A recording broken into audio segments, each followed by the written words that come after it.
কিছু মানুষের ধারণা বা কিছু আকিদা হল কিছু ঢুকি গেছে সমাজ আইয়া যে খেউর ধারণা হইল রসুল পাক সাল্লাল্লাহু আলাইহি সাল্লাম কবর শরীফের মধ্যে জীবিত না। আসসালামু আলাইকুম ওয়া রাহমাতুল্লাহি ওয়া বারাকাতুহু। আলহামদুলিল্লাহ ওয়াসসালাতু ওয়াসসালামু আলা রাসূলিল্লাহ ওয়া বাদ।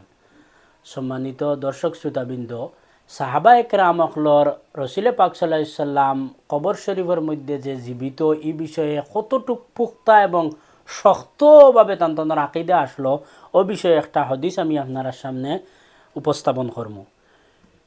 হযরত দাউদ বিন সালেহ তাইন বর্ণনা করছেন। এই হাদিসটা ইমাম আহমদ ইবনে হাম্বল রহমতুল্লাহি তাআলা আলাইহি তান আল মুসনাদর মধ্যে 5 নম্বর খণ্ড 422 নম্বর পৃষ্ঠার মধ্যে হাদিসটা আনছেন।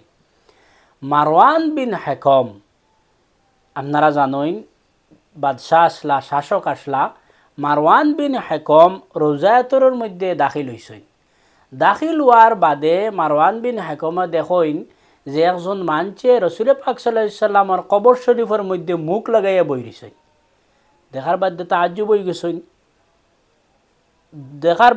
তাজ্জুব হয়ে গেছেন। ওইয়া কইতিরা যে ও যেইন কবর শরীফের মধ্যে মুখ লাগাইয়া বই রইছেন এনে সম্বোধন করে কইতিরা তুমি কিতা করডাই তুমি বুঝরাইনি। ওখান হইতে হইন তান মাথা উঠাইছেন। উঠানির বাদে মারওয়ান বিন হাকম বাদশাহ দেখেন যে এই হযরত আবু আইয়ুব আনসারী রহমতুল্লাহি তাআলা আলাইহি, সুবহানাল্লাহ। দেখার বাদেও হযরত আবু আইয়ুব আনসারী রহমতুল্লাহি তাআলা আলাইহি লগে লগে জবাব দিছেন মারওয়ান বিন হাকম রে, নাম জিতু রাসূলুল্লাহি সাল্লাল্লাহু আলাইহি ওয়াসাল্লাম ওয়ালাম আতিল হাজারা। তাই জবাব দিলা, হ্যাঁ আমি জানি আমি কোন খাম খান করিয়ার, কারণ আমি রসুল পাক সাল্লাল্লাহু আলাইহি ওয়াসাল্লামের খেদমত হাজির হইছি, আমি কোনো ফাত্তরের সামনে আইছি না। এই কথা দিয়া তাই স্পষ্টভাবে মারওয়ান বিন হাকম রে ওখান বুঝাইতে চাইলা যে তুমি যেখান কইতে চাইলাই ইকান নাই, আমি ইকান বুঝিয়ার, আমি নিজে বুঝিয়ার আমি খার দাঁড়াইছি রসুল পাক সাল্লাল্লাহু আলাইহি সাল্লাম কোনো ফাত্তর নাই।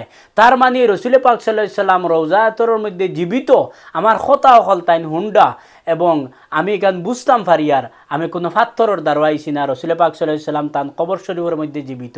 এখানে সাহাবীর পুক্তা তাইন যে একটা আকিদা যে রসুল পাক সাল্লাল্লাহু আলাইহি সাল্লাম কবর শরীফের মধ্যে জীবিত, তে কিছু মানুষের ধারণা বা কিছু আকিদা হল কিছু ঢুকি গেছে সমাজ আইয়া যে খেউর ধারণা হইল রসুল পাক সাল্লাল্লাহু আলাইহি সাল্লাম কবর শরীফের মধ্যে জীবিত নাই। এই সমস্ত আকিদা গলত। এই বিষয়ে অনেক হদিস আছে, আমি একটা হদিস কইলাম যাতে বিষয়টা স্পষ্ট হয়। অনেক হদিস আছে এই বিষয়ে। আল্লাহ রাব্বুল আলামিন এটা ফিতনাত থেকে আমরা বাঁচাইয়া রাখুক এবং আকিদা যে হায়াতুন নবীর উপরে আমরা আকিদারে পুক্তাভাবে আমরা রাখার তৌফিক দান করুক। বিদায় নিয়ার। আসসালামু আলাইকুম ওয়া রাহমাতুল্লাহ।